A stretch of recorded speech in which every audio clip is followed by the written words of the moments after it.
Halo, selamat siang Tribuners. Anda sedang menyaksikan live update Tribun News edisi Rabu 19 Januari 2022. Kami akan menyajikan informasi terkini dari berbagai daerah yang akan dilaporkan secara langsung oleh reporter kami di lapangan. Bersama saya Dea Mita, inilah live update selengkapnya.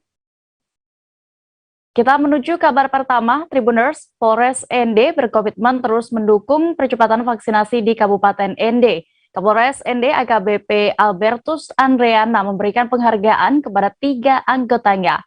Mereka dinilai aktif berpartisipasi membantu percepatan vaksinasi di Kabupaten ND. Detail informasinya akan disampaikan oleh Oris Goti, jurnalis Tribun Flores yang kini sudah bergabung bersama kami di sana. Halo rekan Oris. Halo Dea. Ya, bisa Anda uraikan siapa saja Oris yang mendapatkan penghargaan dari Kapolres ND? Iya Dea, ada 3 personil dari Polres ND yang mendapatkan penghargaan, yakni yang pertama Ibda dan Cedima, Kapolsek Wewaria, lalu yang berikut Bribka Paulus Rago, Babin Onekore, lalu yang berikut Bribka Franciscus Sodelege, Babin Mautenda, Kecamatan Wewaria. Mereka bertiga ini dinilai aktif dan berkoordinasi dengan baik dengan pihak dinas kesehatan maupun dengan puskesmas dalam percepatan vaksinasi. Nah, selain 3 anggota polisi ini, Kapolres ND juga memberikan penghargaan kepada Dr. Florentinus, yakni Kepala Puskesmas Onekore, di mana di wilayah puskesmasnya vaksinasi tahap 1 mencapai 100%. Sekian dia. Lalu terkait hal ini, apa saja sejauh ini yang sudah dilakukan oleh pihak Polres ND untuk mendukung percepatan vaksinasi ini? Iya dia, Polres ND sejak bergulirnya program vaksinasi ini memang gencar turun ke desa-desa, bahkan ke desa yang sulit dijangkau oleh akses transportasi untuk jemput bola vaksinasi warga. Nah, selain itu mereka juga punya program yakni Goes to School dan Goes to Campus untuk vaksinasi kepada anak sekolah dan juga mahasiswa-mahasiswi. Dan pada akhir 2021, pemerintah Kabupaten ND mengalami kendala dalam penginputan data manual ke aplikasi, di mana data manual sudah mencapai lebih dari 70%, sudah mencapai 70%, tetapi dalam aplikasi belum mencapai 70%. Jadi di akhir 2021 itu Polres juga membantu untuk percepatan penginputan data dari manual ke aplikasi. Dan di awal 2022 ini pemerintah Kabupaten ND sudah berhasil untuk vaksinasi dosis 1 sudah berhasil mencapai 74%. Sekian dia. Ya, terakhir Oris, bagaimana untuk capaian vaksinasi di Kabupaten ND saat ini? Dan juga kebijakan apa dari Pemkab dalam rangka juga membantu percepatan vaksinasi di sana? Ya, dia. Kepala Dinas Kesehatan Kabupaten ND, Dr. Aris Dewi Lestari, yang sudah sempat saya konfirmasi, menerangkan bahwa data manual untuk capaian vaksinasi di Kabupaten ND mencapai 74% lebih.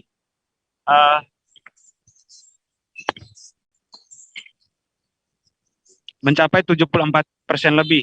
Dan untuk kebijakan pemerintah Kabupaten ND ke depan, Bupati Kabupaten ND Jahwar Ahmad menegaskan bahwa pada Maret 2022 ini menargetkan capaian vaksinasi COVID-19 untuk dosis 1 bisa 100%. Nah, kebijakan yang diambil yaitu membangun posko vaksinasi, yakni di halaman RSUD ND khusus untuk lansia, namun juga terbuka kemungkinan untuk warga umum yang belum divaksin. Lalu akan melakukan razia di fasilitas publik dan juga membangun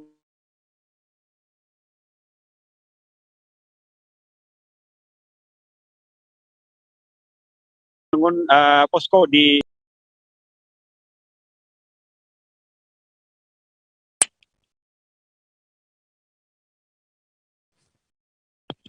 Halo Dea.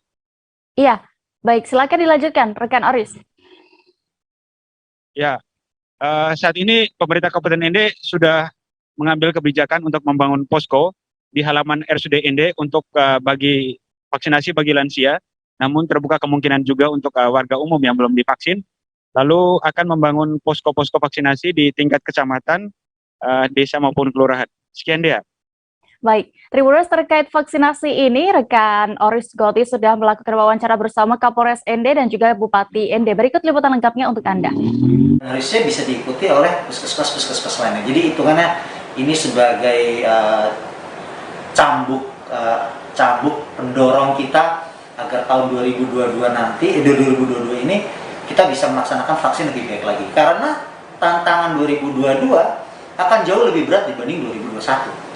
Yang pertama, dalam bulan Maret kita harus mencapai 100%. Itu dari pemerintah, harus mencapai 100%. Belum lagi lansia, belum lagi anak-anak 6-12 tahun yang sudah bisa dilakukan vaksin.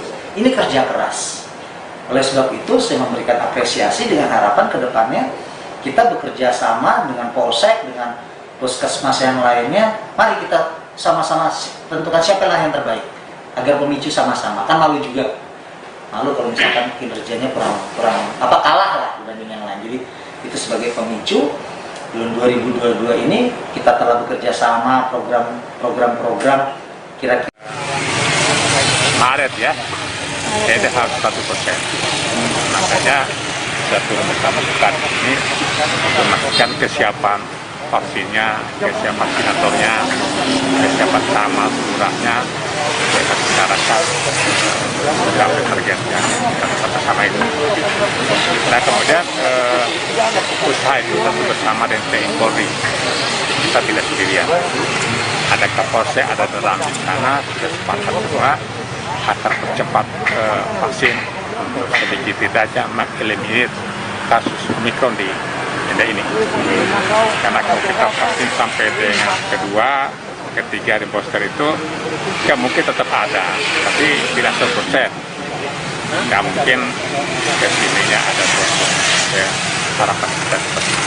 Ada kebijakan khusus Bapak Bupati untuk percepatan? Kebijakan itu nanti kita keluarkan berupa surat keputusan Bupati. Isinya untuk, apa? ada razia, tetap vaksin, razia tetap masker, tetap kita lakukan itu. Upaya percepatan vaksinasi COVID-19 di Kabupaten Sumelu, Aceh hingga saat ini juga masih terus berlanjut, dilakukan oleh Satgas COVID-19. Tak terkecuali oleh jajaran TNI Polri yang siap mendampingi para vaksinator di lapangan secara door-to-door di desa binaan mereka. Dan untuk mengetahui lebih detailnya dan juga bagaimana pelaksanaan vaksinasi di sana, sudah bergabung bersama kami rekan Sari Mulyasno, jurnalis dari Serambi News yang akan menyampaikan laporan lengkapnya. Halo rekan Asno. Iya deh. Ya, bisa Anda informasikan dari pantauan Anda bagaimana tim vaksinator bersama personel TNI Polri ini datang ke rumah warga binaan mereka? Baik deh. Jadi untuk saat ini upaya percepatan vaksinasi di Kabupaten Sumelu masih berlanjut, di mana untuk lokasi-lokasi yang jauh dari pusat layanan kesehatan itu langsung didatangi secara door-to-door oleh petugas kesehatan yang turut didampingi oleh personil yakni dari Babinsa maupun Babinka Tipmas di wilayahnya masing-masing. Ya. Ya, Asno, lalu adakah warga yang langsung bersedia divaksin saat itu juga ketika didatangi oleh petugas? Baik deh. Untuk warga yang didatangi oleh petugas itu bersedia divaksin setelah melewati screening oleh tim kesehatan. Iya, baik. Lalu alasan warga kenapa hingga sampai saat ini belum melakukan vaksinasi? Karena baru didatangi oleh petugas, mereka baru bersedia untuk melakukan vaksinasi. Asno. Iya deh. Jadi untuk alasan warga ini bervariasi. Kenapa baru dapat divaksin ketika ada petugas datang ke desa mereka atau ke rumah mereka.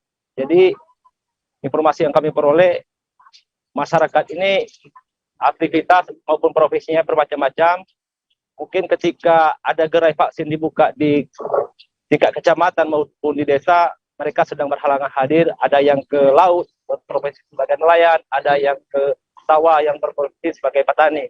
Mungkin saat ada vaksinasi massal di lokasi mereka sedang tidak berada di tempat, bukan yang akhirnya terpaksa harus didatangi.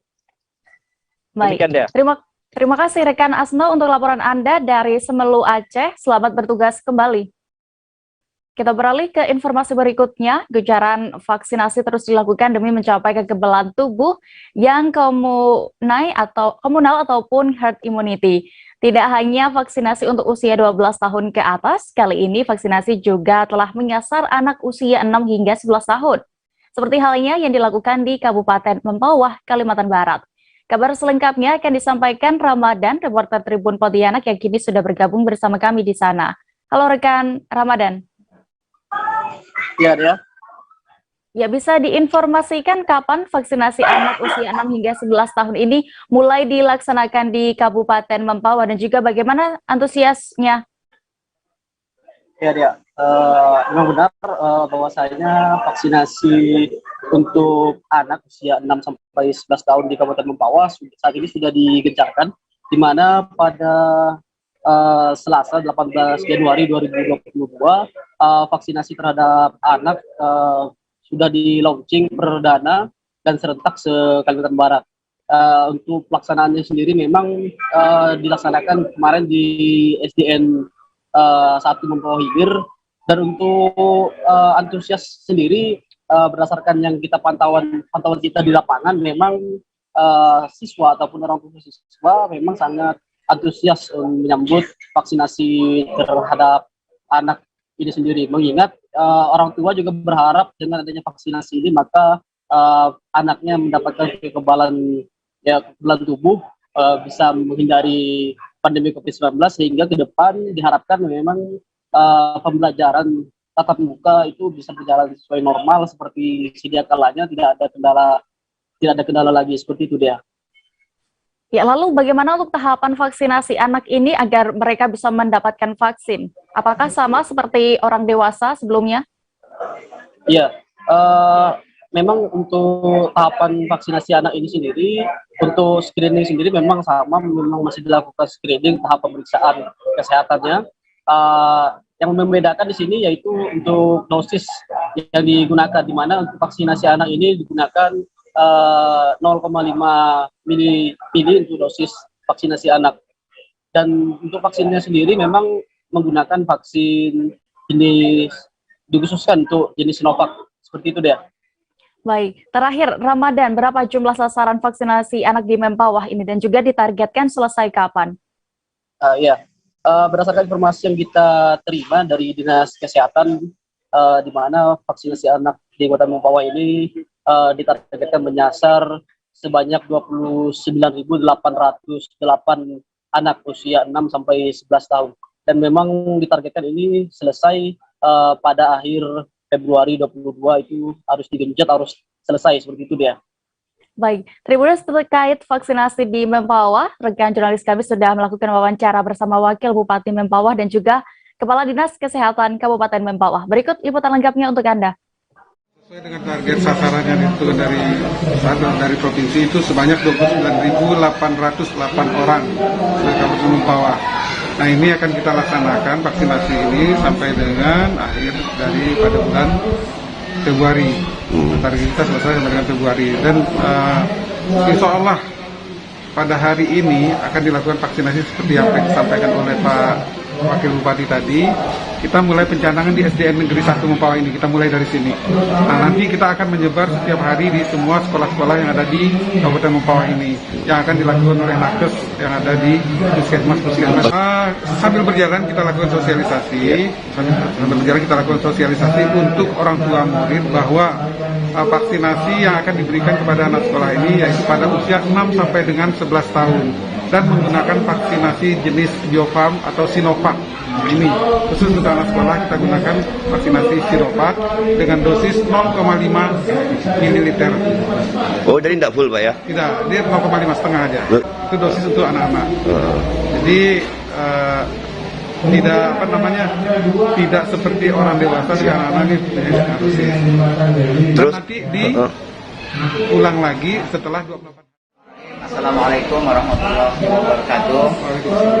Alhamdulillah, program pemerintah berkaitan dengan vaksinasi sejak dicanangkan pada beberapa bulan yang lalu, Kabupaten Mempawah boleh dikatakan sudah berhasil karena target yang ditetapkan kita sudah mencapai 61% insya Allah sesuai arahan Pak Gubernur. Akhir Februari kita upayakan secara maksimal bisa tercapai sampai dengan 80%. Alhamdulillah hari ini secara bertahap, hari ini juga dicanangkan vaksinasi bagi usia 6 sampai 11 tahun. Hari ini Kabupaten Mempawah dipusatkan di SD 1 yang akan divaksin kurang lebih 315. Tapi hari ini 150 dan besok 200 lebih. Dan mudah-mudahan dalam jangka waktu relatif cepat ini seluruh usia 6 sampai 11 tahun ini bisa terselesaikan. Nah, oleh karena itu saya mengajak kepada seluruh petugas untuk bersama-sama melakukan kerjasama yang baik sehingga program-program vaksinasi ini akhir Februari ini selesai. Menghimbau kepada seluruh masyarakat yang yang wajib vaksin yang berusia 6 sampai 11 tahun jangan ragu, jangan takut karena vaksin itu tidak membahayakan dan menguatkan serta mengebalkan tubuh dari virus-virus yang saat ini sedang berada di daerah kita ini. Jadi sekali lagi saya mengajak kepada seluruh orang tua masyarakat yang memiliki anak ya putra putri 6 sampai 11 tahun supaya wajib. Murid SD Negeri 20 Tanjung Pandan, Bangka Belitung menerima vaksinasi dosis pertama. Pihak sekolah bekerja sama dengan Dinas Kesehatan dan Polres Belitung. Sebelum disuntik vaksin jenis Sinovac, para murid ini didampingi orang tua mereka menjalani screening kesehatan. Dan informasi lengkapnya juga pelaksanaan vaksinasi anak ini akan disampaikan rekan Dede Suhendral, jurnalis Pos Belitung. Halo rekan Dede. Ya, Dea. Ya, bagaimana dari pantauan Anda suasana vaksinasi anak di SDN 20 Tanjung Pandan? Ya, baik ya, bisa kami sampaikan untuk pelaksanaan vaksin anak di SD Negeri 20 Tanjung Pandan kemarin itu berjalan dengan lancar, di mana para orang tua berdatangan mendampingi anak-anak mereka untuk menerima suntikan vaksin jenis Sinovac yang bekerjasama dengan Dinas Kesehatan Kabupaten Belitung dan Polres Belitung. Sebelum menjalani vaksin, para anak-anak terlebih dahulu menjalani screening pemeriksaan kesehatan. Dan kemudian setelah dilakukan suntikan vaksin dosis pertama, anak-anak juga diminta untuk menunggu selama 15 menit hingga 30 menit untuk melihat dampak dari penyuntikan vaksin tersebut. Tapi sejauh pantauan kami, proses vaksin di SD Negeri 20 Tanjung Pandan berjalan dengan lancar. Demikian dia. Ya, berapa lama proses vaksinasi dari ratusan murid ini? Baik ya, berdasarkan informasi dari Kepala Sekolah SD Negeri nomor 20 Tanjung Pandan mengatakan bahwa total murid 464 ini divaksin dalam waktu 1 hari saja, karena berdasarkan perhitungan mereka dalam kurun waktu 1 jam itu bisa menyuntik sekitar 1 anak. Oleh sebab itu perkiraan waktu yang dibutuhkan sekitar 4 sampai 5 jam. Oleh sebab itu pihak sekolah memutuskan proses vaksinasi cukup di 1 hari saja. Sekian ya. Iya, rekan Dede, lalu bagaimana upaya dari sekolah selama ini untuk menyukseskan program vaksinasi anak ini dan juga bisa Anda informasikan perkembangan sistem belajar di sana sementara ini? Ya, baik ya. Untuk vaksinasi anak usia 6 sampai 11 tahun di Kabupaten Belitung memang sudah dilaksanakan sejak awal Januari lalu, di mana Pemda bersama instansi terkait juga mulai melaksanakan di masing-masing sekolah dibantu dengan gerai-gerai vaksin lainnya. Setelah mendapat arahan dari Dinas Teknis, pihak sekolah juga melakukan sosialisasi kepada orang tua terkait dampak dan dukungan dari para orang tua untuk menyukseskan program tersebut. Untuk sementara ini, berdasarkan informasi, sistem belajar mengajar di sekolah SD Negeri nomor 20 Tanjung Pandan ini tetap secara normal, di mana tiap kelas itu jika muridnya melebihi 22 orang, maka akan dipecah menjadi 2 kelas. Namun jika murid di bawah 22 orang, tetap dilaksanakan belajar mengajar satu kelas dengan ketentuan protokol kesehatan yang ketat. Demikian dia. Baik, Tribuners, terkait hal ini berikut kami tampilkan keterangan lengkap dari Kepala SDN 20 Tanjung Padan, Halmaria yang berhasil didapatkan rekan Dede. Berikut selengkapnya. COVID-19. Ada dibagi berapa bagian Pak? 2. Dari mana aja Bu? Penyelenggara? Dari Dinas Kesehatan dengan kepolisian. 464 siswa. Semuanya divaksin? Iya. Mendukung. Apa dari pihak sekolah juga ada sosialisasi? Ada. Ada ya? Iya. Semoga orang tua siswa mendukung semua kegiatan dari di sekolah SD 20 negeri ini. Kami bukan 6 kelas, 18 kelas. Iya. Lengkap maksudnya? Iya, 3 rombel. Jadi gini, kalau muridnya di atas dari 20 ke atas, dibuat 2 rombel. Tetapi kalau dia hanya 22, 1 rombel. Tribuners, kami jeda sejenak dan akan kembali dengan informasi pilihan lainnya hanya di live update Tribun News. Oke, apa kabar Bang Arifki di sini untuk strateginya? Kalau saya sendiri di Gimik 37 ini yang semalam baru mulai, saya udah pas. Sebenarnya aku nggak ngerasa itu penangkapan atau penggerebekan atau apapun itu, karena gitu posisinya aku kriteria. Jadi kita mengenal disebut dengan stroke yang tidak berdarah dengan stroke yang berdarah. Stroke yang tidak berdarah itu biasanya ditandai dengan adanya penyumbatan. Kalau itu penyumbatan di sini mungkin pikirnya tidak ke situ kali ya, tapi kalau di Korea atau di Kamboja itu ada beberapa paper yang saya itu Mas, ya dulunya tukang koran. Oh gitu ya, Tukang koran. Ya, saya baca ya Pak. Tuh kan, pernah baca kan? Ya. Jadi kalau saya jadi tanggal itu udah bersyukur banget. si anak ini dijadikan sebagai tersangka begitu. Ya, kalau ini kita bicara yang di luar kasus Sebongombo ya. Dengan nama hujan shower, di mana terdapat batas jelas antara daerah hujan dan tidak hujan yang biasanya terjadi pada fase awal mature stage atau tahap berbahaya itu Kang. Jadi mulai artinya terjadinya perlembekan. Nah itu untuk penetrasi akan sulit gitu ya. Dok, saya ini menurut saya memang tidak mudah, bukan urusan tanah diambil. Kalau misalnya Amerika Serikat sekarang, Rasulullah mengatakan dalam sebuah hadis bahwa berpuasa di 6 hari Syawal itu. Oke, apa kabar Bang Arifki di sini untuk strateginya? Kalau saya sendiri di Gimik 37 ini yang semalam baru mulai, saya udah pas. Sebenarnya aku nggak ngerasa itu penangkapan atau penggerebekan atau apapun itu, karena gitu posisinya kriteria. Jadi kita mengenal disebut dengan stroke yang tidak berdarah dengan stroke yang berdarah. Stroke yang tidak berdarah itu biasanya ditandai dengan adanya penyumbatan. Kalau itu penyumbatan di sini mungkin pikirnya tidak ke situ kali ya, tapi kalau di Korea atau di Kamboja itu ada beberapa paper yang saya itu Mas, ya dulunya tukang koran. Oh gitu ya, Tukang koran. Ya, saya baca ya Pak. Tuh kan, pernah baca kan? Ya. Jadi kalau saya jadi tanggal itu udah bersyukur banget. si anak ini dijadikan sebagai tersangka begitu. Ya, kalau ini kita bicara yang di luar kasus Sebongombo ya. Dengan nama hujan shower, di mana terdapat batas jelas antara daerah hujan dan tidak hujan yang biasanya terjadi pada fase awal mature stage atau tahap berbahaya itu Kang. Jadi mulai artinya terjadinya perlembekan. Nah itu untuk penetrasi akan sulit gitu ya. Dok, saya ini menurut saya memang tidak mudah, bukan urusan tanah diambil. Kalau misalnya Amerika Serikat sekarang, Rasulullah mengatakan dalam sebuah hadis bahwa berpuasa di 6 hari Syawal itu. Oke, apa kabar Bang Arifki di sini untuk strateginya? Kalau saya sendiri di Gimik 37 ini yang semalam baru mulai, saya udah pas. Sebenarnya aku nggak ngerasa itu penangkapan atau penggerebekan atau apapun itu, karena gitu posisinya kriteria. Jadi kita mengenal disebut dengan stroke yang tidak berdarah dengan stroke yang berdarah.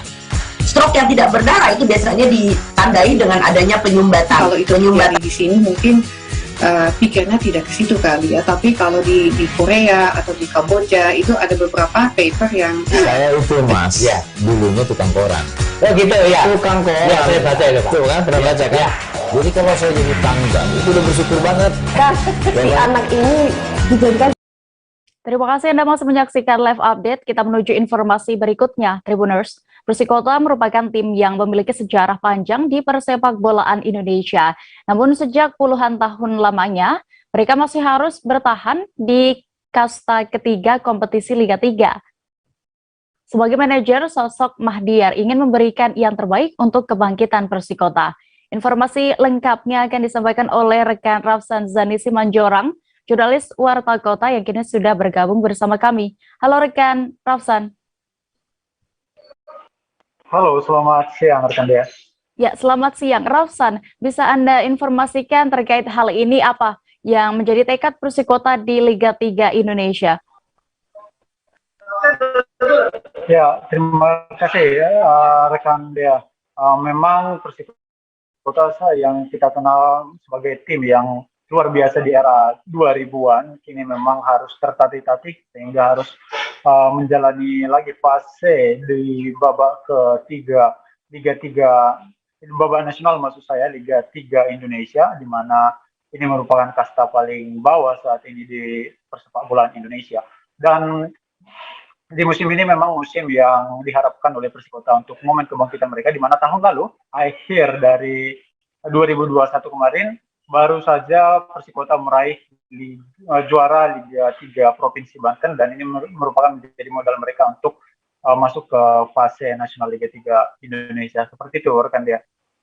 Iya, rekan Rafsan, Anda sudah sempat ya berbincang dengan manajer dari Persikota ini. Bagaimana menurutnya proses perjuangan tim Persikota untuk naik kasta sejauh ini?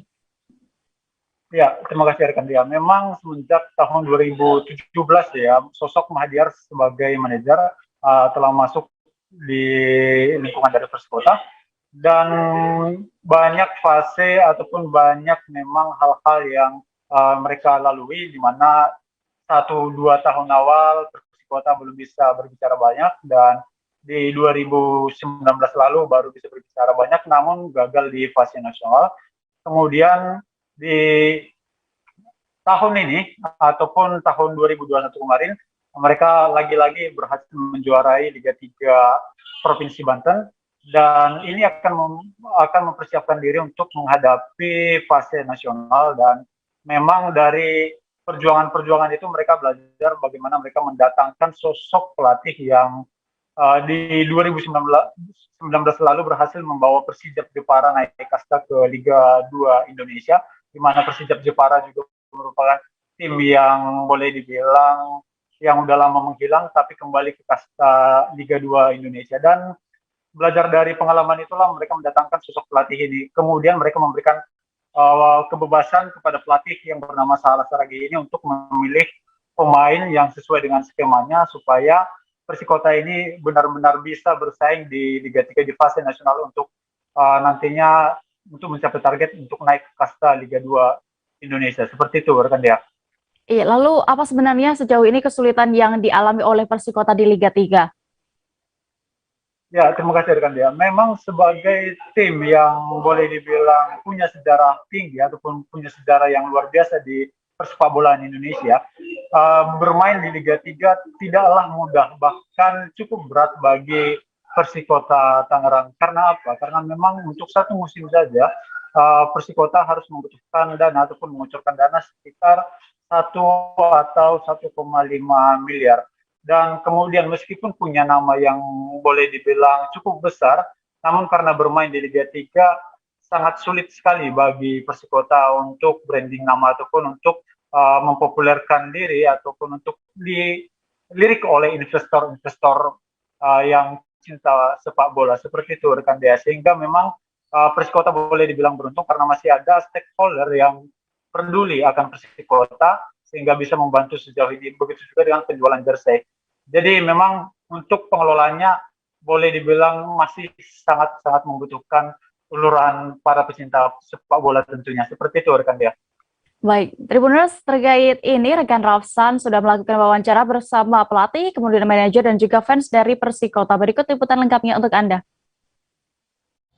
Ya, pertama memang kita, saya bersama tim ingin menuntaskan cita-cita dari warga, supporter dan juga Bapak Wali Kota supaya Persikota ini berada di level yang mantap di Liga 2. Tentu ada banyak hal yang perlu kita benahi, salah satunya membangun tim yang kuat ya dengan cara pemilihan pemain yang tepat, dan itu sudah kita buktikan di fase provinsi, dan sekarang kita benar-benar concern lebih kuat lagi untuk menghadapi fase nasional.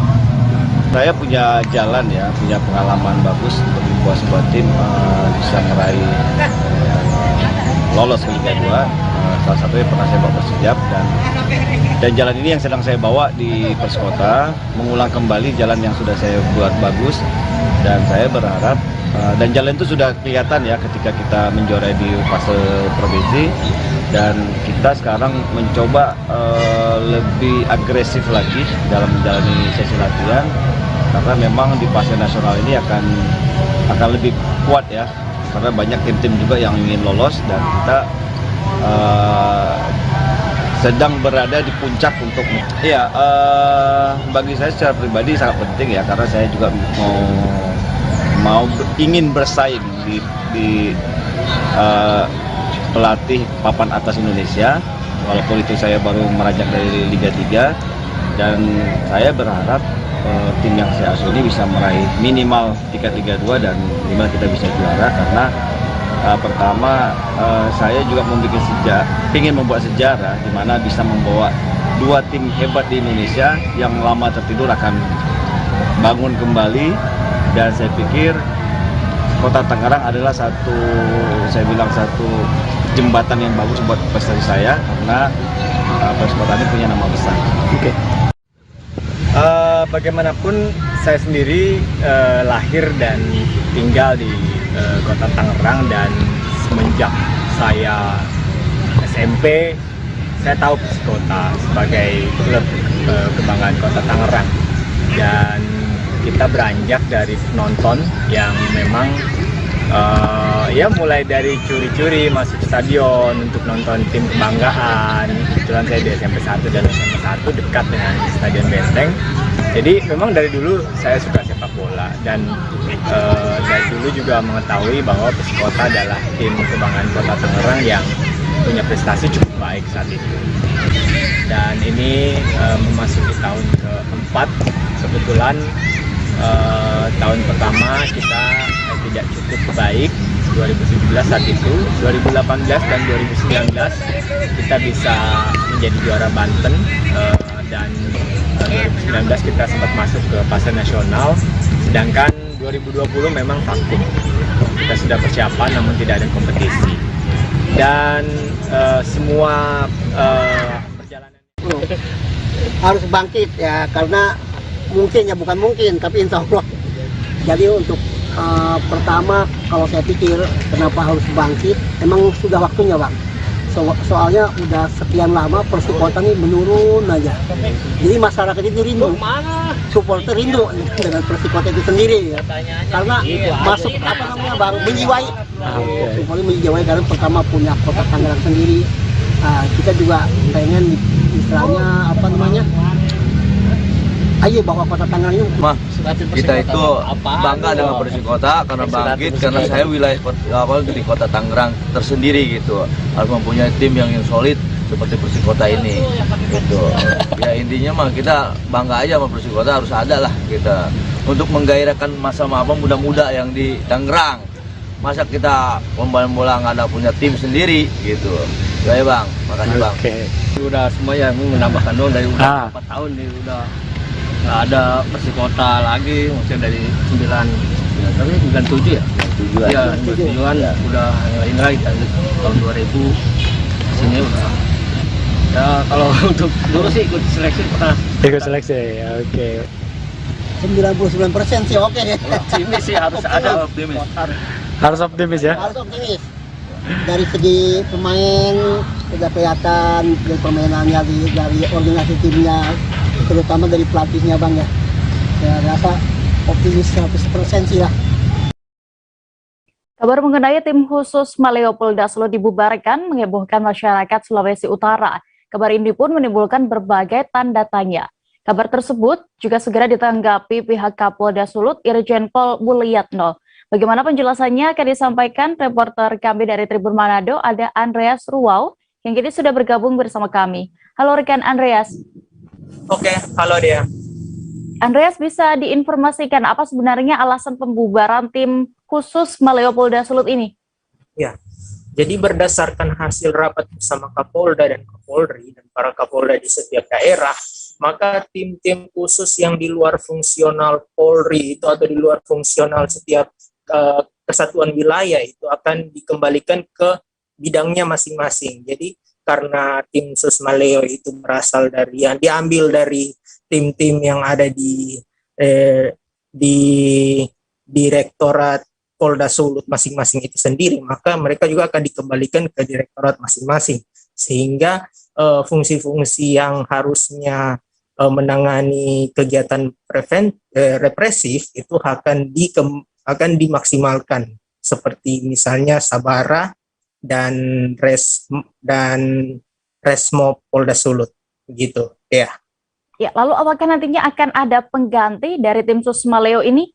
Iya, untuk penggantinya ada banyak ya, sesuai dari satwil masing-masing itu seperti kalau dari sisi preventif itu ada Binmas Polda Sulut yang mana menangani binaan kepada masyarakat untuk mencegah terjadinya kriminalitas. Kemudian ada dari sisi preventif itu dari di narkoba ataupun di Treskrimsus yang menangani bagian peredaran obat-obatan terlarang ataupun kegiatan-kegiatan yang berpotensi menimbulkan gangguan kamtipmas, dan ada represif seperti yang saya sudah bilang tadi, itu menerjunkan langsung seperti patroli, seperti penyelesaian kamtipmas di lapangan, dan garis depan dari kepolisian yang mana ditugaskan kepada Sabara, Satuan Sabara dan Satuan Resmo Polda Sulut. Ya, terkait pembubaran ini bagaimana tanggapannya sendiri dari para personel tim khusus Maleo? Iya, dari salah satunya itu dari Katimsus ya,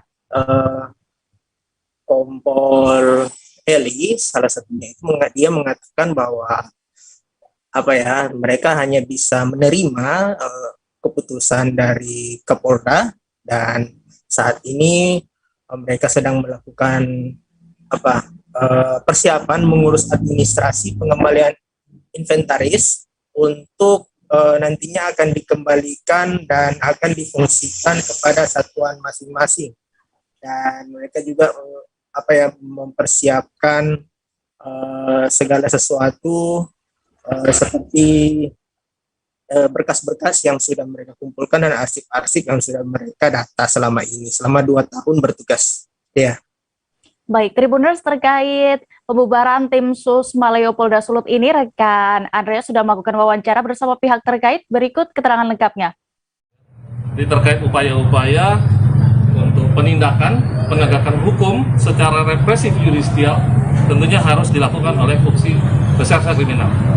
Ya, ini yang dimaksud dengan mengoptimalkan fungsi terkait. Jadi fungsi pembinaan masyarakat dilakukan oleh fungsi preemptif, ya. Preemptif hanya dilakukan oleh fungsi Binmas. Sedangkan preventif, kegiatan-kegiatan preventif pencegahan ini dilakukan oleh fungsi Sabara, seperti patroli, ya, patrol.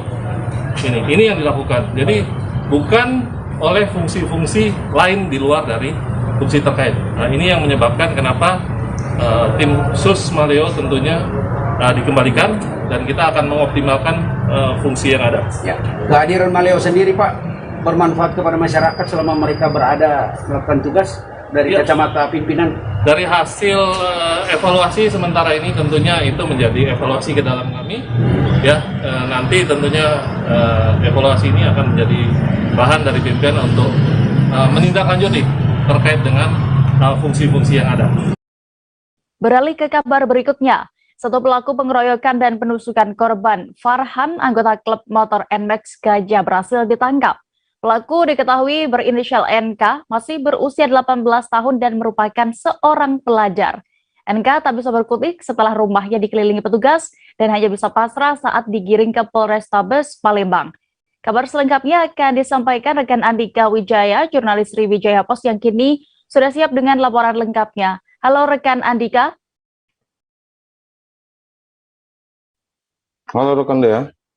Ya, rekan Andika, apakah benar terkait penangkapan pelajar ini merupakan buntut dari adanya 2 geng motor di Palembang yang terlibat cekcok mulut dan berujung penganiayaan serta penusukan?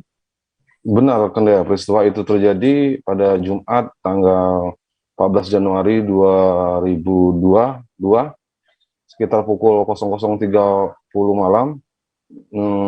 Peristiwa itu terjadi di Jalan Bagus Ahmad, tepatnya di Simpang RS Hermina. Lebih tepat lagi di pinggir dam Kelurahan Palawan, Kecamatan Kebuning, Palembang. Di mana berawal saat itu, kedua geng motor itu bertemu di TKP, geng motor NMAX Gajah dan geng motor NMAX Pink Boy bertemu di lokasi untuk taruhan drag race, begitu rekan Dea. Ya, lalu bagaimana bisa terjadi penganiayaan dan juga penusukan terhadap korban ini? Setelah berkumpul di TKP, kedua geng itu tidak tahu masalahnya, saling singgung dan saling ejek dan saling gas-gasan motor. Terjadilah cekcok mulut tersebut antara kedua belah pihak. Alhasil korban FH saat itu langsung dikeroyok oleh 5 pelaku, dianiaya dan ditusuk mengenai punggung korban. Kemudian korban pun langsung dilarikan ke RS terdekat. Oleh keluarga korban yang mengetahui kejadian ini langsung melaporkan kejadian ke Polrestabes Palembang, begitu rekan Dea. Ya, Andika, terakhir terkait ini, kapan pelaku NK ini ditangkap dan juga sanksi apa yang nantinya akan diberikan kepada NK? Dan juga tadi berarti masih ada 4 lagi pelaku yang belum diamankan. Benar Dea, dari hasil penyelidikan unit Pidum dan TKP 134 Polrestabes Palembang, pelaku ini berjumlah 5 orang dan 1 sudah ditangkap dengan inisial NK, seorang pelajar. Dan untuk keempat identitas pelaku saat ini sudah dikantongi dan tetap masih akan dilakukan pengejaran. NK sendiri ditangkap oleh petugas Pidum dan TKP 134 tadi malam saat berada di rumahnya, dan atas ulangnya NK akan terancam Undang-Undang Perlindungan Anak pasal 80 dengan ancaman hukuman penjara 5 tahun karena korban sendiri FH masih berstatus anak-anak, begitu rekan Dea. Baik, Tribuners, terkait kasus ini, rekan jurnalis kami sudah mendapatkan keterangan dari Kasat Reskrim Polrestabes Palembang, Kompol Tri Wahyudi. Berikut selengkapnya. Kasat Reskrim Polrestabes Palembang berhasil mengamankan 1 dari 5 yang kita duga pelaku. Kita kenakan pasalnya, dia di pasal 80 Undang-Undang Perlindungan Anak nomor 35 tahun 2014.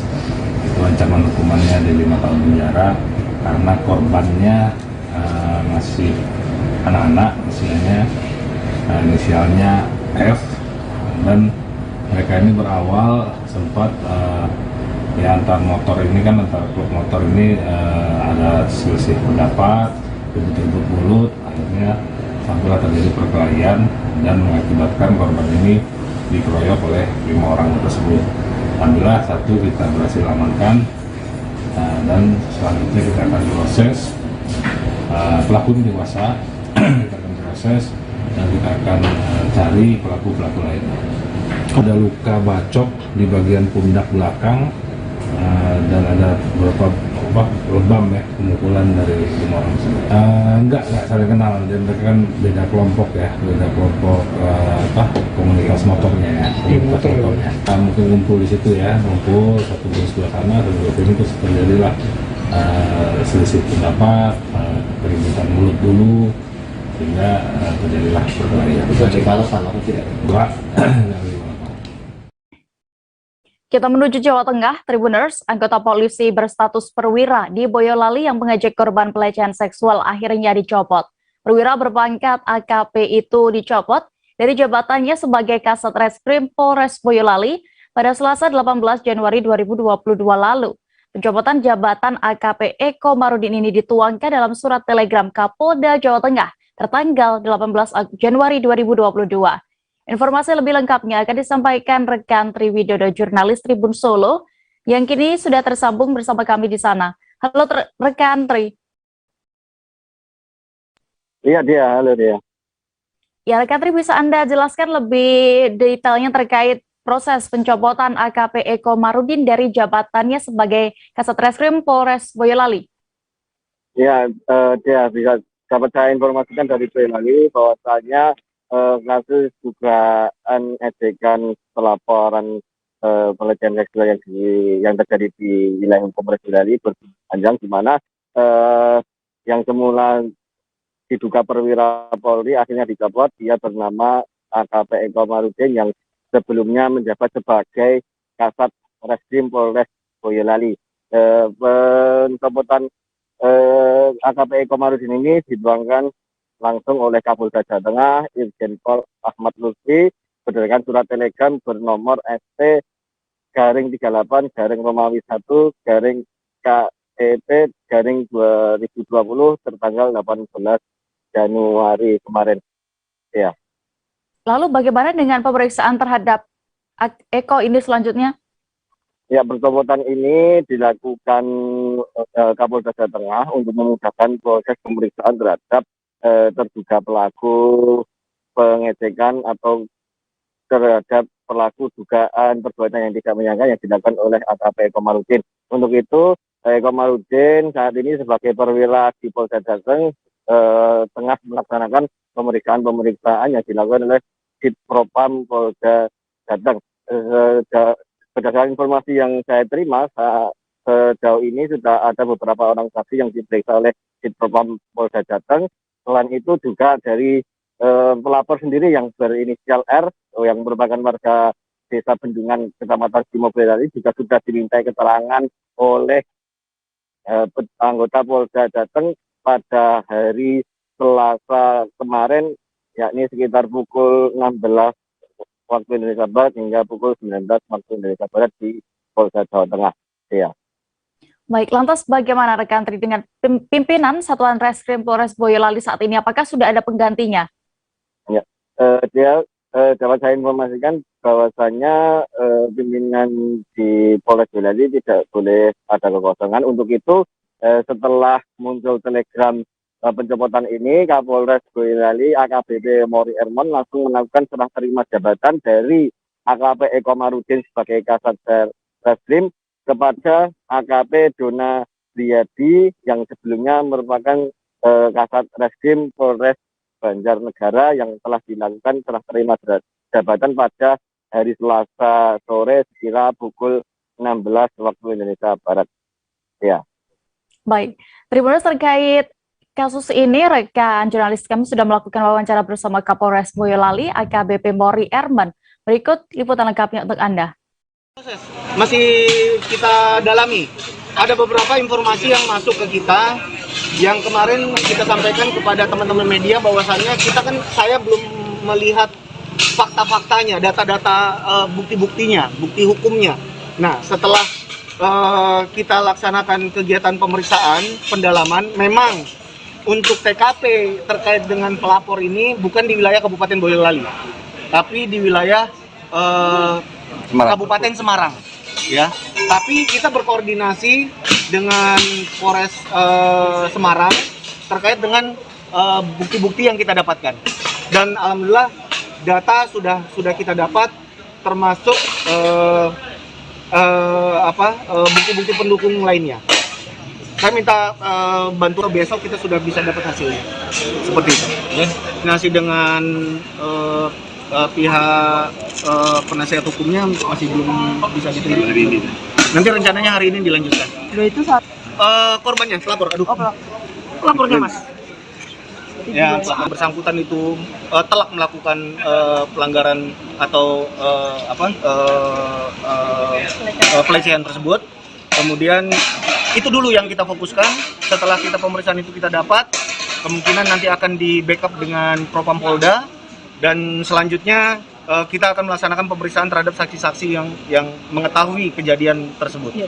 Dan ini kan Pak Eko sementara dicopot, dinonaktifkan untuk jabatan Kasat Reskrimnya di PJ atau langsung ada pejabat? Oh, copot, ada pengganti, Langsung pengganti. Ada penggantinya. Di surat telegramnya ada. Saya belum sempat lihat surat telegramnya.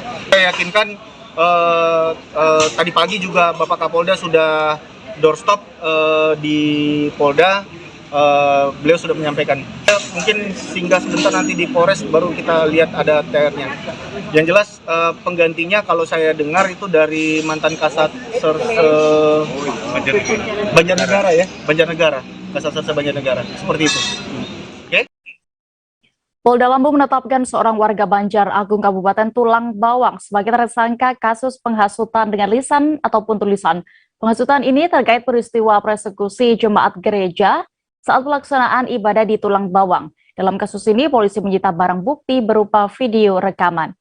Detail informasinya akan disampaikan oleh reporter Tribun Lampung, ada Joviter Husin yang kini sudah bergabung bersama kami. Halo rekan Joviter. Halo Dea. Bisa Anda informasikan proses penetapan tersangka penghasutan dan dalam peristiwa persekusi jemaat gereja ini? Apa dasar hukum yang dipakai sebenarnya dan juga berapa total saksi yang sebelumnya juga sempat diperiksa?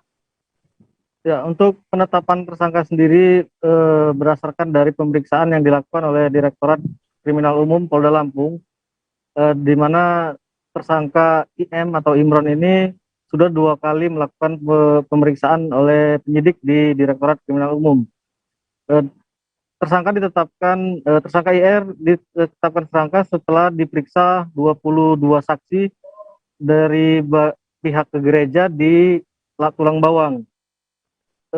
Adapun dasar penetapan ini karena perbuatan tersangka melanggar pasal 14 Undang-Undang tahun 1945, pasal 160 KUHP dan pasal 158 KUHP. Demikian ya. Lalu dari pemeriksaan polisi ini, apakah yang kini sudah ditetapkan tersangka ini baru sekali melakukan penghasutan dan persekusi ataukah memang sudah pernah melakukan sebelumnya, Joviter?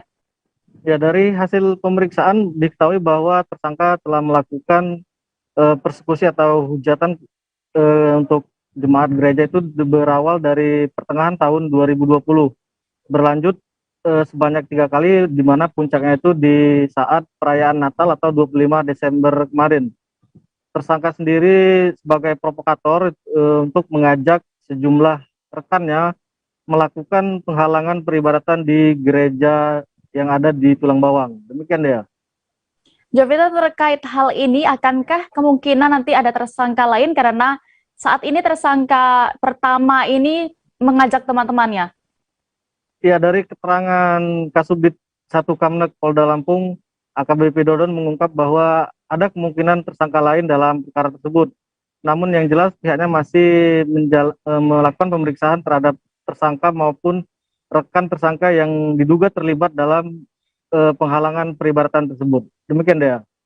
Baik, Tribuners, terkait hal ini, rekan jurnalis kami sudah mendapatkan keterangan dari Kasubdit 1 Kamnek AKBP Dodon Priyambodo. Berikut keterangan lengkapnya. Kemudian pada malam harinya tanggal 25 sekitar jam 21, sekelompok orang yang dihasut tersebut melakukan pemalangan terhadap pintu-pintu gereja, sehingga kegiatan selanjutnya dari kegiatan gereja GPI Tulang Bawang ini tidak dapat dilakukan. Adapun argumen dari pihak tersangka ataupun para pelaku persekusi ini, mereka menggunakan persyaratan SKB 2 Menteri untuk menghentikan kegiatan gereja, di mana sebenarnya SKB 2 Menteri Agama dan Menteri Dalam Negeri nomor 8 dan 9 tahun 2006 tersebut sifatnya hanyalah pedoman kepada kepala daerah untuk menjaga kerukunan dan tidak ada sanksi pidananya, tidak ada, namun hanya sifatnya administratif, sifatnya pembinaan dan pemberitahuan. Tentunya kegiatan tersebut tidaklah dibenarkan karena bertentangan dengan Undang-Undang Dasar itu sendiri, yaitu pasal 28E dan 29 ayat 2. Yang perlu rekan-rekan ketahui, setelah dilakukan pemeriksaan ternyata kejadian tersebut sudah lama berlangsung untuk menghalang-halangi kegiatan peribadatan tersebut mulai dari tahun 2018, dan pemalangan itu sudah yang ketiga kali. Tanggal 25 Desember tersebut adalah yang ketiga kali, di mana yang pertama adalah tanggal 5 Juli 2020 dan 6 Juli 2020, di mana banner untuk memprovokasi massa bahwa seolah-olah benar penghentian kegiatan ibadah tersebut itu dipasang pertama kali, dan yang kedua pada malam 25 Desember. Nah, sementara penetapan tersangka dari saudara IM ini sendiri sebagai yang kita duga otak dari pelaku tersebut, ini sudah kita periksa 22 orang saksi.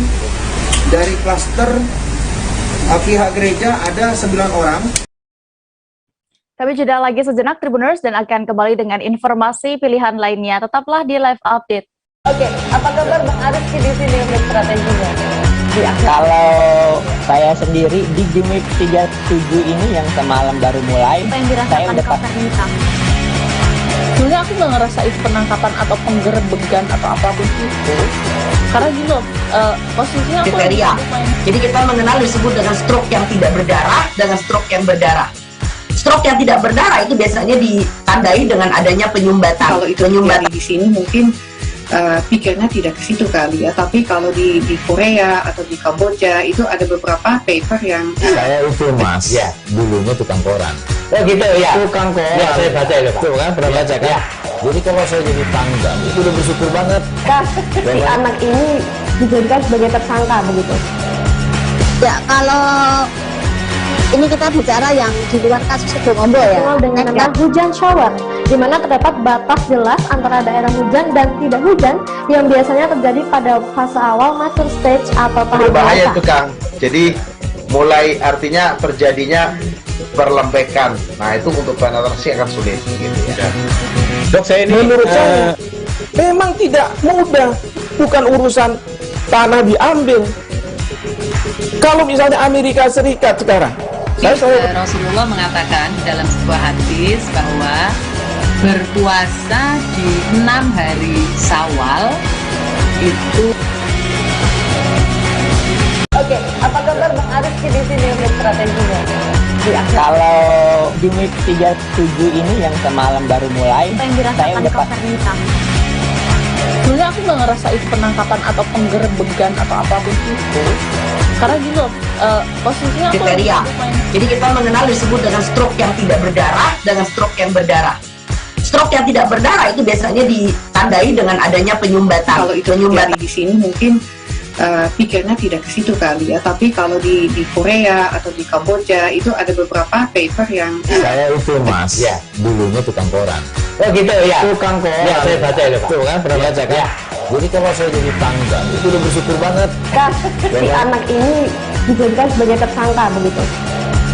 Ya, kalau ini kita bicara yang di luar kasus Sidoarjo ya. Dengan nama hujan shower, di mana terdapat batas jelas antara daerah hujan dan tidak hujan yang biasanya terjadi pada fase awal mature stage atau tahap Berbahaya dewasa. itu Kang. Jadi mulai artinya terjadinya perlembekan. Nah itu untuk penetrasi akan sulit gitu ya. Dok, saya ini menurut saya memang tidak mudah, bukan urusan tanah diambil. Kalau misalnya Amerika Serikat sekarang, Rasulullah mengatakan dalam sebuah hadis bahwa berpuasa di 6 hari Syawal itu. Oke, apa kabar Bang Arief di sini untuk strateginya? Kalau saya sendiri di Jumip 37 ini yang semalam baru mulai, saya udah pasti. Sebenarnya aku nggak ngerasa itu penangkapan atau penggerebekan atau apapun itu, karena gini loh, posisinya kriteria. Jadi kita mengenal disebut dengan stroke yang tidak berdarah dengan stroke yang berdarah. Stroke yang tidak berdarah itu biasanya ditandai dengan adanya penyumbatan. Kalau itu terjadi di sini mungkin pikirnya tidak ke situ kali ya, tapi kalau di Korea atau di Kamboja itu ada beberapa paper yang saya itu mas, ya dulunya tukang koran. Oh gitu ya, tukang koran. Ya saya baca itu tuh kan, pernah baca kan. Jadi kalau saya jadi tanggal itu udah bersyukur banget. Si anak ini dijadikan sebagai tersangka begitu. Ya kalau ini kita bicara yang di luar kasus Situbondo ya, dengan nama hujan shower, di mana terdapat batas jelas antara daerah hujan dan tidak hujan yang biasanya terjadi pada fase awal mature stage atau tahap berbahaya dewasa. itu Kang. Jadi mulai artinya terjadinya perlembekan. Nah itu untuk penetrasi akan sulit begitu ya. Dok, saya ini menurut saya memang tidak mudah, bukan urusan tanah diambil. Kalau misalnya Amerika Serikat sekarang, Rasulullah mengatakan dalam sebuah hadis bahwa berpuasa di 6 hari Syawal itu. Oke, apa kabar Bang Ariski di sini untuk strateginya?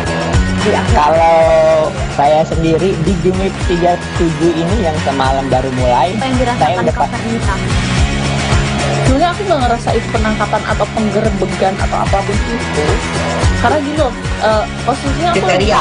Jadi kita mengenal disebut dengan stroke yang tidak berdarah dengan stroke yang berdarah. Stroke yang tidak berdarah itu biasanya ditandai dengan adanya penyumbatan. Kalau itu terjadi di sini mungkin pikirnya tidak ke situ kali ya, tapi kalau di Korea atau di Kamboja itu ada beberapa paper yang saya itu mas, ya dulunya tukang koran. Oh gitu ya, tukang koran. Ya saya baca itu tuh kan, pernah baca kan. Jadi kalau saya jadi tanggal itu udah bersyukur banget.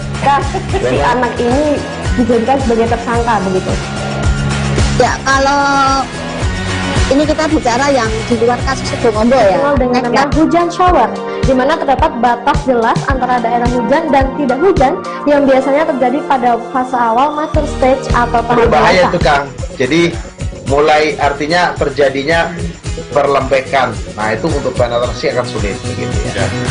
Dok, saya ini menurut saya memang tidak mudah, bukan urusan tanah diambil. Kalau misalnya Amerika Serikat sekarang, Rasulullah mengatakan dalam sebuah hadis bahwa berpuasa di 6 hari Syawal itu. Terima kasih Anda masih setia menyaksikan live update Tribun News. Kita menuju kabar berikutnya.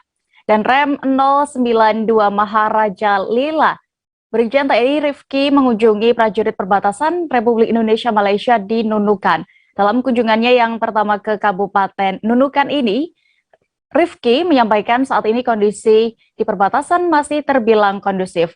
Dan bagaimana suasana kunjungan itu sudah bergabung bersama kami rekan Febrianus Felis, wartawan Tribun Kaltara di sana. Halo rekan Felis. Ya, halo rekan Dea. Apa saja agenda dan Rem 092 Maharaja Lila Brigjen TNI Rifki ini selama berkunjung di perbatasan RI Malaysia Kabupaten Nunukan? Baik, Dea, Brigjen TNI Rifki bersama sang istri dan rombongan tiba di Pelabuhan PLBL Limijing Nunuk pada Selasa 18 Januari sore kemarin. Dan pada saat tiba, ia bersama sang istri dan rombongan sudah berkunjung ke Patok 3 PB 2 Aji Kuning di Pulau Sebatik dan juga meninjau sejumlah pos-pos perbatasan yang ada di Pulau Sebatik seperti di pos Bukit Keramat, pos Bambangan. Dan setelah dari sana mereka juga mengunjungi atau meninjau langsung Makodim 0911 di Sungai Fatima dan juga langsung menuju Koti Satgas Pamtas.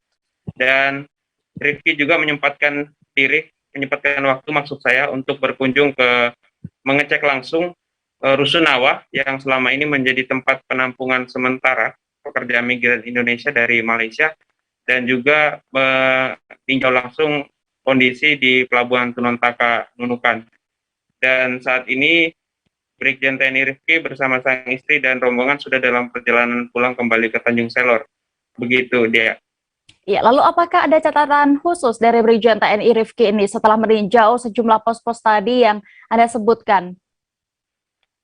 Ya, untuk Brigjen TNI Rifki sendiri berhubung karena baru menggantikan posisi dan rem sebelumnya, Brigjen TNI Suratno, sehingga Rifki menyampaikan bahwa beliau hanya menjalin silaturahmi terlebih dahulu terhadap Satuan Teritorial Kodim maupun Satgas Pamtas, sehingga belum bisa menyampaikan banyak hal terkait kondisi perbatasan. Namun mengenai agenda hari ini, untuk tinjauan sementara masih hanya di seputar pos-pos perbatasan dan juga Kotis dan juga Makodim. Begitu dia. Iya, terakhir Felis, apa saja pesan yang disampaikan Brigjen Rifki ini pada para prajurit di perbatasan saat kunjungan pertama kalinya ini di Nunukan? Ya, Rifki juga meminta agar prajurit di perbatasan, baik itu Kodim maupun Satgas Pamtas, untuk tidak terlibat di dalam peredaran narkoba, mengingat Nunukan ini menjadi pintu masuk peredaran narkoba dari negeri jiran Malaysia. Termasuk di samping menjaga perbatasan juga, Rifki mengatakan kemungkinan ada ancaman-ancaman dari negara tetangga, sehingga dia meminta prajurit untuk selalu siap siaga, baik itu personel, material, dan juga senjata. Dan paling penting juga, kata Rifki, untuk prajurit selalu menjaga kesehatan agar maksimal di dalam melakukan penjagaan perbatasan RI Malaysia. Begitu dia. Baik, Tribuners, terkait kegiatan ini, rekan jurnalis kami sudah melakukan wawancara bersama Danrem 092 Maharaja Lila Brigjen TNI Rifki. Berikut liputan lengkapnya untuk Anda. Izin Komandan, mungkin untuk Satgas dan Kodim mungkin dan seluruh jajarannya, penekanannya untuk penugasan di perbatasan sendiri. Satuan Kodim. Ya. Satuan maksudnya Kodim sama Satgas Pamtas dan tidak hanya Satgas gitu. Ya, kalau Kodim itu ada tugas khusus, yaitu dia melaksanakan fokus kepada ketahanan pangan terutama dalam rangka meningkatkan kesejahteraan masyarakat di perbatasan. Nanti akan kami rumuskan dan akan kita koordinasikan dengan pemerintah daerah setempat apa yang menjadi fokus kita, yaitu kegiatan berskala nasional. Begitu. Umpamanya kalau memang harus kebutuhan beras, berarti kita tanam padi. Kalau perlu kita tingkatkan gandum, maka akan kita koordinir nanti masyarakat petani di wilayah perbatasan, terutama di Kabupaten Nunukan dan Kabupaten Malinau, untuk menanam gandum, umpamanya gitu. Tetapi tugas umum seperti biasa, di mana di dalam Undang-Undang TNI Nomor 34 Tahun 2004 itu ada namanya tugas operasi militer selain perang. Di dalam OMSP itu ada 16 poin. Di antaranya adalah membantu kepolisian, membantu pemerintah daerah, menjaga perbatasan negara, itu rutin ada 14 poin. Untuk Satgas sendiri? Kalau Satgas udah jelas, dia menjaga perbatasan wilayah negara tidak boleh bergeser, berkurang sejengkal tanah pun. Pertama. Yang kedua sudah jelas terhadap masyarakat kita, baik yang menyeberang ke negara tetangga maupun pelintas batas yang dari negara tetangga ke tempat kita. Nah, sekarang ini kan sedang terjadi pandemi corona, itu juga menjadi tugas tambahan. Nasib malang dialami 3 orang wanita di Kelurahan Tua Tunu Indah, Kecamatan Gerunggang, Kota Pangkal Pinang, Kepulauan Bangka Belitung. Mereka menjadi korban pelecehan oleh pria yang tak dikenal. Satu di antara korban merupakan ibu 1 anak. Untuk mengetahui lebih detailnya, sudah bergabung bersama kami rekan Cepi Marlianto, wartawan Bangka Pos yang akan menyampaikan laporan lengkapnya. Halo rekan Cepi. Halo rekan Dea. Bisa dijelaskan terkait bagaimana awal mula ada 3 IRT informasinya di Pangkal Pinang yang menjadi korban pelecehan ini? Baik, memang nasib malang dialami 3 ibu rumah tangga di Kota Pangkal Pinang, tepatnya di Kelurahan Tua Tunu Indah, Kecamatan Gerunggang, Kota Pangkal Pinang, di mana 3 orang ibu rumah tangga menjadi korban pelecehan seksual orang yang tidak dikenal. Di mana seorang korban pelecehan seksual tersebut inisial P, 29 tahun, mengatakan memang kasus pelecehan tersebut terjadi sekitar 5 bulan yang lalu, tepatnya pada bulan Agustus, dan berlangsung hingga pada Jumat tanggal 14 Januari 2022 kemarin, di mana awal mula terjadinya kasus pelecehan tersebut memang dikatakan P bermula saat terduga pelaku melakukan mengintip di rumah korban, yakni yang berada di Kelurahan Tuatunu Indah, Kota Pangkal Pinang. Namun selang beberapa minggu kemudian, pelaku kemudian nekat masuk ke dalam rumah P dan kemudian melakukan pelecehan seksual di dalam kamar korban. Kemudian selang beberapa minggu kemudian, pelaku juga kembali lagi masuk ke dalam, tidak berhasil, maksud saya mencoba masuk ke dalam rumah korban, akan tetapi karena pintu telah dikunci, korban akhirnya hanya membawa sejumlah pakaian dalam milik korban yang saat itu memang tengah dijemur di luar rumah. Kemudian hal senada juga dikatakan korban lain, yakni di mana F, usia umur 39 tahun, seorang ibu rumah tangga ini juga menjadi korban pelecehan seksual dengan pelaku yang sama, di mana saat itu dia tengah berjalan pulang usai membeli martabak tak jauh dari kediamannya. Namun saat dirinya tengah mengangkat telepon, saat di perjalanan, saat itu dia juga berjalan kaki, tiba-tiba dia dipeluk dari belakang oleh pelaku tersebut. Karena karena kaget maksud saya, kemudian korban langsung korban langsung memukul pelaku, dan hingga akhirnya pelaku melarikan diri. Begitu rekan Dea. Lalu apakah ketiga korban ini telah membuat laporan kejadian tersebut ke pihak berwajib, rekan Cepi? Ya baik, memang usai kejadian tersebut, setelah ditelusuri, ternyata terdapat 3 korban yang menjadi pelecehan seksual oleh pelaku yang sama, di mana ketiga tersebut sepakat pada Senin malam kemarin melaporkan kejadian tersebut ke Polres Pangkal Pinang. Begitu rekan Dea. Ya, lalu tanggapan dari kepolisian mengenai hal ini, apakah pelaku juga sudah diamankan saat ini? Baik, berdasarkan keterangan dari Kasat Reskrim Polres Pangkal Pinang, AKP Ardi Putra, memang mengatakan untuk saat ini memang laporan ketiga korban tersebut memang sudah diterima oleh pihak kepolisian, dan pihak kepolisian juga sudah mengeluarkan laporan polisi, di mana berdasarkan keterangan polisian memang benar ada 3 korban yang menjadi kasus pelecehan seksual tersebut, di mana memang di antara 3 korban tersebut memang ada yang saling kenal dan ada yang tidak dengan pelaku, di mana untuk inisial pelaku sendiri, memang pelaku saat ini terduga pelaku memang belum diamankan oleh Satreskrim Polres Pangkal Pinang, akan tetapi memang terduga pelaku juga sudah sempat dipanggil oleh pihak kepolisian, mengingat berdasarkan hasil pemeriksaan juga pelaku yang masih berusia 15 tahun juga saat dilakukan pemeriksaan juga diduga mengalami gangguan jiwa. Oleh karenanya, mengingat pelaku yang mengalami gangguan jiwa dan kemudian masih di bawah umur, pihak kepolisian saat ini masih terus berusaha dengan bekerjasama dengan rumah sakit jiwa maupun psikolog yang memang mengetahui pasti apakah pelaku tersebut memang merupakan orang dengan gangguan jiwa ataupun tidak. Oleh karenanya, kemudian mengingat pelaku yang masih di bawah umur, juga pihak kepolisian juga masih terus melakukan penyelidikan sebagaimana mestinya. Begitu rekan Dea. Ya, terkait kasus ini, Tribuners, rekan Cepi sudah melakukan wawancara bersama Kasat Reskrim Polres Pangkal Pinang, AKP Adi Putra. Berikut liputan lengkapnya. Mendapatkan laporan dari korban bahwa ada terjadi pelecehan di daerah Tuatunu, dan kami sudah terima laporannya tadi malam. LP-nya sudah kami terbitkan, dan saat ini kami lagi memeriksa beberapa saksi-saksi, terus kami lakukan rangkaian penyelidikan saat ini. Nah, ada berapa korban kan menurut laporannya? 3 orang, ada yang kenal ada yang tidak.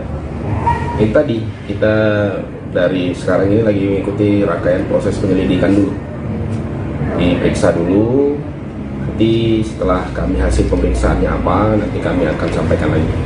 Terlapor sudah kita panggil, sudah kita periksa. Kami menemukan adanya indikasi pelaku ini ada gangguan jiwa. Jadi masih kami konsultasi dengan spesialisnya ya. Saat ini organ itu nanti dalam proses rangkaian penyidikan. Itu saya di makam Tua Tunu itu melihat orang badannya besar naik sepeda motor belok ke arah stadion. Saya kira itu warga. Saya jalan aja pas sampai stadion, di depan stadion ya. Saya nerima telepon dari tetangga saya nih di belakang dekat rumah. Sewaktu saya lagi nerima telepon, dia ada yang meluk saya dari belakang. Saya kira itu hantu ya Pak, soalnya hitam besar gitu, dingin. Saya sadar manusia, saya tengok ke belakang, langsung saya pukul pakai siku kan, dianya. Kita beralih ke informasi berikutnya. Badan Penanggulangan Bencana Daerah atau BPBD Kota Makassar tahun ini akan memperadakan drone khusus penanganan bencana atau rescue. Drone tersebut akan dilengkapi dengan kamera thermal dan pengeras suara untuk memantau wilayah yang mengalami bencana. Alat ini diklaim akan memudahkan proses identifikasi dan evakuasi warga yang terdampak bencana. Kabar selengkapnya dan juga bagaimana drone ini bekerja akan disampaikan wartawan Tribun Timur. Ada Siti Aminah yang kini sudah terhubung bersama kami di sana. Halo rekan Ami. Halo rekan Dea. Iya. Rekan Ami, bagaimana rencana pengadaan drone rescue BPBD ini dan juga kapan diadakannya, terrealisasikan? Baik, Dea dan Tribuners, dapat saya sampaikan pemerintah Kota Makassar pada tahun ini akan membeli atau mengadakan 2 unit drone rescue yang akan digunakan untuk melakukan penanganan terhadap bencana yang ada di Kota Makassar. Nah, 2 drone tersebut rencananya satu akan digunakan di udara, di mana itu akan memantau titik-titik wilayah di Kota Makassar yang sedang mengalami banjir pada saat itu, dan ini dilengkapi dengan kamera thermal. Jadi drone tersebut akan mengidentifikasi titik mana saja yang sedang mengalami banjir dan apakah ada masyarakat yang membutuhkan pertolongan, misalkan mereka terjebak dalam rumah. Jadi drone tersebut bisa mengidentifikasi mana saja ada warga yang sedang atau ingin membutuhkan bantuan atau penyelamatan pada saat terjadinya banjir. Dan juga drone tersebut tentunya dilengkapi dengan speaker, jadi secara tidak langsung speaker tersebut akan memberikan sinyal kepada masyarakat dan ada berupa suara yang akan keluar layaknya sebuah pengumuman, misalkan bahwa pihak tim atau personel bencana akan turun dalam waktu 10 menit ke depan. Diharapkan masyarakat untuk bersiap-siap yang ada dalam rumah untuk mempersiapkan diri agar bisa dievakuasi oleh tim bencana. Jadi drone tersebut betul-betul dihadirkan untuk membantu proses identifikasi maupun evakuasi bencana yang terjadi di Kota Makassar. Nah, sementara untuk drone yang satunya lagi, Dea dan Tribuners, itu akan digunakan nantinya jika ada peristiwa atau kejadian warga yang tenggelam di daerah pesisir Kota Makassar. Nah, sebagaimana kita ketahui bahwa Makassar beberapa hari terakhir, akhir-akhir ini memang banyak sekali warga yang ditemukan tenggelam di daerah pesisir atau di tempat wisata bahari, dan itu cukup menyulitkan personal atau tim penanganan bencana untuk menemukan warga-warga yang tenggelam. Nah, salah satu upaya untuk mempermudah kerja-kerja mereka dan juga untuk menyelamatkan warga setempat, yakni dengan menghadirkan drone tersebut, drone yang akan digunakan dalam air dan bisa menjangkau di kedalaman 200 meter. Nah, itu akan memudahkan proses pencarian warga yang tenggelam dan juga tentunya memudahkan para personel ini. Nah, selain ada nyawa warga yang harus diselamatkan dan juga tentunya keselamatan personel. Jadi ini bisa memantau pergerakan dalam proses pencarian. Jadi rencananya tahun ini akan diperadakan oleh Pemprov Sulsel. Terkait nilainya berapa harga drone tersebut belum disebutkan oleh pihak terkait, dalam hal ini BPBD. Mereka sebutkan kemarin sekitar puluhan juta, tapi belum jelas di kisaran berapa. Dea. Ya, lalu apa saja kebutuhan rescue mendesak untuk penanganan bencana di sana? Baik, seperti yang kita ketahui pada awal Januari 2022 ini cuaca ekstrim memang sedang melanda Kota Makassar. Namun beberapa peralatan tentunya di sini belum cukup memadai untuk melakukan penanganan ataupun membantu masyarakat yang sedang diterpa bencana. Nah, BPBD memang memerlukan beberapa alat-alat pendukung lainnya seperti yang tadi saya sampaikan, drone diantaranya untuk memudahkan proses evakuasi, dan juga mereka membutuhkan personel yang betul-betul tahu terkait bagaimana proses penanganan bencana, dan kemudian untuk peralatan mereka juga masih membutuhkan istilahnya perahu karet. Jadi perahu karet yang ada di BPBD Makassar saat ini masih terbilang sedikit, hanya 9 unit, dan itulah yang dipakai untuk proses penanganan bencana. Dan pada saat banjir melanda Makassar pada Desember 2021 lalu, mereka merasa sangat kekurangan, apalagi ada banyak titik-titik baru di Makassar yang mengalami banjir, maksud saya, dan itu tidak sesuai dengan prediksi. Makanya tahun ini BPBD Makassar akan mengadakan lagi berapa unit, sekitar 15 unit perahu karet untuk proses evakuasi warga yang mengalami bencana. Baik, Tribuners, terkait pengadaan drone untuk rescue ini, rekan Ami sudah melakukan wawancara bersama pihak terkait. Berikut liputan lengkapnya. Kita rencanakan untuk tahun ini adalah drone khusus untuk rescue. Drone tersebut dilengkapi dengan lampu, dilengkapi dengan speaker. Ini diperlukan untuk memberikan himbauan kepada masyarakat, dan lebih khusus lagi kameranya dilengkapi dengan thermal kamera atau infrared kamera, sehingga dalam waktu siang maupun malam kita dapat melihat warga yang perlu dievakuasi. Jadi meskipun warga masih ada di dalam rumah, kita bisa identifikasi untuk kita evakuasi. Seperti itu. Ada sarannya Pak ya, yang nanti langsung terdengar masyarakat bahwa ada kejadian. Betul. Nanti akan bisa terdengar suara untuk himbauan kepada warga masyarakat di daerah titik rawan banjir. Kemudian kita bisa memudahkan untuk evakuasi, karena biasanya warga masih tinggal di dalam tapi tidak bisa berkomunikasi keluar kan, sehingga kamera thermal ini bisa mengidentifikasi kalau masih ada orang atau tidak di dalam rumah tersebut atau bahkan di dalam air. Berapa unit Pak yang digunakan? Untuk rencana kita 1 unit, tapi kita rencana juga di tahun ini kita akan menambah drone laut. Kita tahu bahwa beberapa kejadian, karena kita memang daerah pantai ya, ada beberapa korban tenggelam, kita juga akan melengkapi dengan drone laut. Drone laut ini juga bisa sampai kedalaman 200 meter, dilengkapi lampu dan hand robot, tangan robot, seperti itu.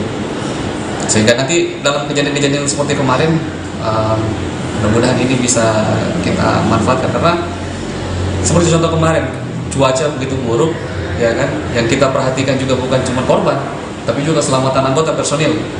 Nah, dengan menggunakan drone laut ini kita bisa meminimalisir cedera anggota yang terlihat. Pak, 1 unit seharga berapa itu Pak? Belum, kita masih lihat dulu. Kita masih lihat jumlahnya itu karena bervariasi. Termasuk yang drone juga itu? Bervariasi harganya. Kisarannya mungkin? Apa? Kisarannya? Puluhan juta. Kapolda Banten bersama Dindikbud Kabupaten Serang melakukan kunjungan ke SD Negeri Ujung Tebu 3 Ciamas, Kabupaten Serang. Kunjungan ini untuk menyalurkan bantuan perlengkapan sekolah kepada murid. Saat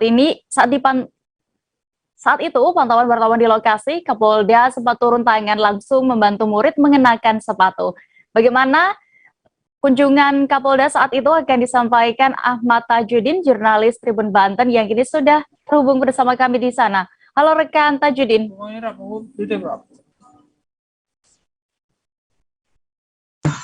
Halo rekan Dea dan Tribuners. Iya, rekan Tajudin, bisa Anda gambarkan bagaimana pantauan Anda di lokasi saat Kapolda Banten mengunjungi SDN Ujung Tebu 3 Ciamas ini? Baik rekan Dea, Kapolda Banten Irjen Pol Rudi Haryanto baru saja mengunjungi SDN Negeri Ujung Tebu 3 Ciomas Kabupaten Serang, di mana pada kunjungannya ini kemarin Selasa 18 Januari 2022 Kapolda Banten mengunjungi SDN Ujung Tebu ini didampingi dengan beberapa Kapolres jajaran dan juga Dindik Kabupaten Serang. Kunjungannya sendiri sekitar pukul 9 pagi, Kapolda Banten baru saja datang di sekolah SDN Ujung Tebu. Kemudian kedatangannya sendiri disambut oleh para siswa-siswi yang ada di sana. Mulai dari guru-guru dan juga para murid, kedatangan Kapolda disambut dengan begitu sorak-sorai oleh siswa di sana, Dea. Ya, lalu selain memberikan bantuan perlengkapan sekolah ini, bagaimana respon para murid di sana? Baik, selain mengunjungi dan memberikan hadiah berupa perlengkapan sekolah, Kapolda Banten juga memberikan secara langsung kepada para siswa, di mana pada saat itu Kapolda Banten memasangkan sepatu sendiri kepada para siswa dan juga memberikan tas itu secara langsung kepada siswa-siswa yang ada di sana. Dengan kehadiran Kapolda Banten sendiri, para siswa sangat antusias dan begitu senang lantaran mereka diberikan hadiah berupa sepatu dan juga tas oleh Kapolda langsung, Dea. Iya, terkait hal ini juga tanggapan dari pihak sekolah bagaimana setelah dikunjungi oleh Kapolda Banten? Baik, perlu diketahui sebelumnya bahwa alasan dari pihak Polda datang ke sekolah tersebut, di mana sekolah tersebut sebelumnya sempat viral, di mana ada pemberitaan bahwa di sekolah tersebut beberapa muridnya tidak memiliki sepatu untuk pergi sekolah, sehingga mendengar informasi tersebut Kapolda Banten langsung mendatangi sekolah tersebut dan memberikan hadiah berupa tas dan juga sepatu. Kemudian untuk respon dari pihak sekolah sendiri, mereka sangat berterima kasih dengan kehadiran Kapolda Banten, di mana atas bantuan yang diberikan oleh Kapolda Banten, tentunya pihak sekolah sangat memberikan apresiasi dan juga berterima kasih kepada pihak Polda Banten karena siswa-siswanya sendiri diberikan. Baik, terima kasih rekan Ahmad Tajudin untuk laporan Anda dari Banten. Selamat bertugas kembali. Kita beralih ke Provinsi Jambi. Hari ini, Rabu 19 Januari 2022, Gerakan Nasional Bangga Buatan Indonesia atau Gernas BBI dan Bangga Berwisata di Indonesia AJA atau BWI 2022 resmi dibuka. Event ini diramaikan dengan pameran UMKM dan juga pameran kampanye kendaraan listrik yang diharapkan kendaraan listrik dapat digunakan secara masif di Indonesia. Reporter kami dari Tribun Jambi, Fitri Amalia akan menyampaikan laporan lengkapnya untuk Anda. Halo rekan Fitri. Halo Dea. Iya, bisa Anda informasikan di mana kegiatan ini berlangsung dan juga siapa saja yang menghadiri event ini? Oke, hari ini Gerakan Nasional Bangga Buatan Indonesia atau Gernas BBI dan Bangga Berwisata di Indonesia AJA atau BWI 2022 resmi dibuka. Pada pembukaan Gernas BBI dan BWI 2002 ini berlangsung di Bandara Sultan Taha Saifuddin Jambi. Dan kegiatannya dihadiri oleh Menteri Koordinator Bidang Kemaritiman dan Investasi Luhut Panjaitan, Menteri Perhubungan Indonesia Budi Karya Sumadi, dan Menteri Agraria dan Tata Ruang BPN Sofyan Jalil, Menteri Perdagangan yang diwakili oleh Wakil Menteri Jerry Sambuaga, dan Gubernur Bank Indonesia Peri Warjio yang hadir secara virtual. Hadir juga Gubernur Provinsi Jambi Al Haris dan Wali Kota serta Bupati seprovinsi Jambi, Dea. Ya, dari pantauan Anda, Fitri, bagaimana suasana saat event ini digelar? Oke deh, yang berkunjung pada kegiatan event ini cukup ramai dan juga dihadiri juga oleh Forkopimda dari seluruh kabupaten kota yang ada di Provinsi Jambi. Selain pameran kegiatan tersebut juga dimeriahkan fashion show batik Jambi, deh. Selain mempromosikan UMKM, kegiatan ini juga mempromosikan dan mengkampanyekan pembayaran non-tunai menggunakan Quick Response Code Indonesian Standard atau KRIS. Begitu deh. Baik. Bisa Anda informasikan juga apa saja yang dipamerkan dalam acara kali ini? Terima kasih. Pameran ini diisi produk dari UMKM yang menghasilkan kain batik, kerajinan anyaman, songket, produk makanan, kopi, dan juga produk UMKM lainnya yang meramaikan kegiatan Genas BBI dan BWI 2022 ini. Dan juga pameran kampanye kendaraan listrik baik dalam bentuk mobil maupun motor yang diharapkan oleh Menteri Perhubungan Indonesia Budi Karyadi Sumadi. Kendaraan listrik ini dapat digunakan secara masif. Dan event ini diramaikan dengan pameran UMKM yang akan berlangsung di Bandara Sultan Saifuddin Jambi hingga tanggal 23 Januari 2022. Ada lebih dari 1.000 UMKM yang turut serta pada kegiatan ini. Dan juga disampaikan oleh Kepala Perwakilan Bank Indonesia Provinsi Jambi, Sutimasnya Rina Sution, Bank Indonesia khusus untuk kegiatan ini menghadirkan UMKM binaan Bank Indonesia dan juga UMKM dari berbagai kabupaten di Provinsi Jambi juga turut meramaikan kegiatan ini, Dea.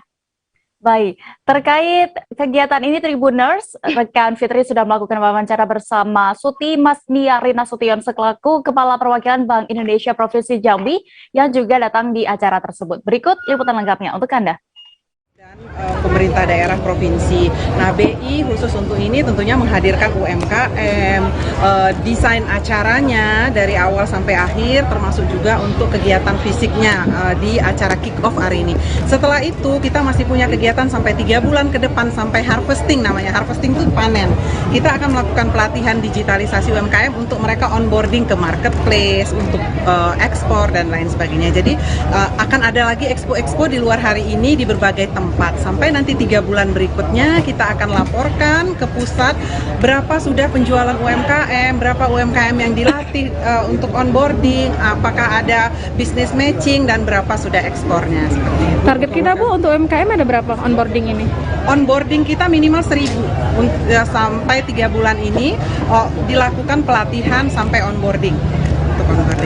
Kalau untuk kegiatan hari ini berapa UMKM ini Bu? Hari ini UMKM-nya, kalau UMKM yang kita kurasi di sini binaan Bank Indonesia 10, kemudian ditambah lagi beberapa dari Dekranasda. Nah, kalau di sana di sekeliling bandara ada 30 sekian UMKM dari berbagai kabupaten yang ada di sini. Target ke depan apa nih? Target ke depan tentunya kita semakin cinta dengan dengan buatan Indonesia, mencintai produk-produk lokal, tentunya akan mengembangkan UMKM, mempromosikan mereka harus naik kelas, kualitasnya semakin bagus, mereka diterima produk. Tribuners, informasi tadi sekaligus menutup perjumpaan kita dalam live update siang ini. Dan lantaran masih di tengah keadaan pandemi, kami kembali mengingatkan Anda untuk selalu menerapkan protokol kesehatan dimanapun berada. Jangan lupa juga Tribuners, saksikan live update berikutnya pukul 4 sore di seluruh kanal YouTube Tribun Network. Saya Dea Mita, mewakili kru yang bertugas pamit. Terima kasih dan sampai jumpa. Jangan lupa like, subscribe, dan share ya!